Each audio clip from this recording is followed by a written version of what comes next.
Բնակավայրը սիրելու դրսևորումներից մեկն այն մաքուր պահելն է։ Մայիսյան առաջին շաբաթ օրը առավոտյան 10-ից բոլոր վարչական շրջաններում հնարավոր էր գտնել բահերով, աղբի տոպրակներով քաղաքացիների։ Նախորդ օրը Երևանի քաղաքապետարանն իր ֆեյսբուքյան էջում հայտնել էր համաքաղաքային շաբաթօրյակի մասին եւ հրավիրել քաղաքացիներին մասնակցելու։ Շենգավիթ վարչական շրջանի շաբաթօրյակներից մեկն անցկացվում էր Կոմիտասի զբոսայգում։ Այստեղ ընթացող աշխատանքներին մասնակցում էր նաեւ քաղաքապետը։ Ինչպես հայտնեցին քաղաքապետարանից, այս տարի մասնակիցների թիվը սպասվածից մեծ է։ Ներգրաված են ավելի քան 18000 մարդ։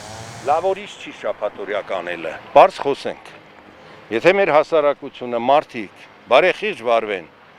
իրենց շրջապատի, իրենց բակի, իրենց այգու, իրենց տարածքի համար նկատմամբ շաբաթօրյակի անհրաժեշտություն չէր առաջանա։ Հիմա եթե դուք նկատեցիք, ամբողջ տարածքը ողողված է կոշտ կենցաղային աղբով։ Տնից ինչ դուրս են բերել, ձեռք եղածը ամբողջը շպրտել են այստեղ։ Եվ կանաչ գոտում, եւ մանկապարտեզի հարևանությամբ եւ ամենուր։ Ամբողջ մեր ընդհանուր օգտագործման շրջակա միջավայրը, փողոցները աղտոտվում են հենց մեր բնակիչների կողմից։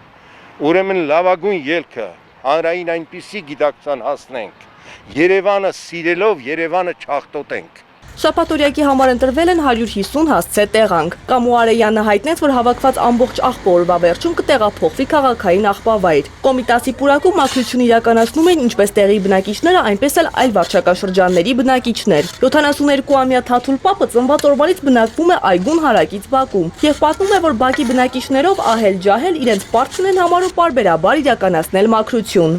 Մենք մեր տեղի եղած ջահելներով եւ ահելներով աշխատում ենք մաքուր պահել։ Անգամ կարող եք իջնել ներքևն էլ տարած կա, անձամբ ես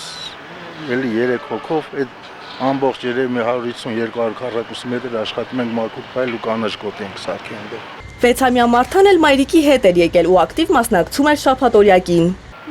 Օգնել եմ մամային։ Իսկ գիտես ինչի համար ես մաքրում դու։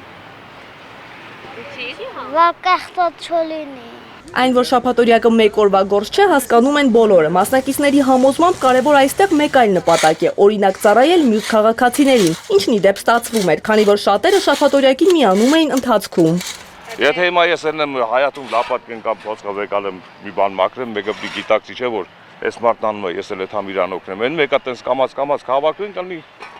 Շաբաթօրյակի ընթացքում քաղաքապետ Տիգրան Ավինյանը քաղաքացիների հետ ունեցավ նաև քննարկումներ, պատասխանեց հուզող հարցերին եւ ասաց, որ հնչած առաջարկները հաշվի կառնվեն քաղաքապետարանի կողմից։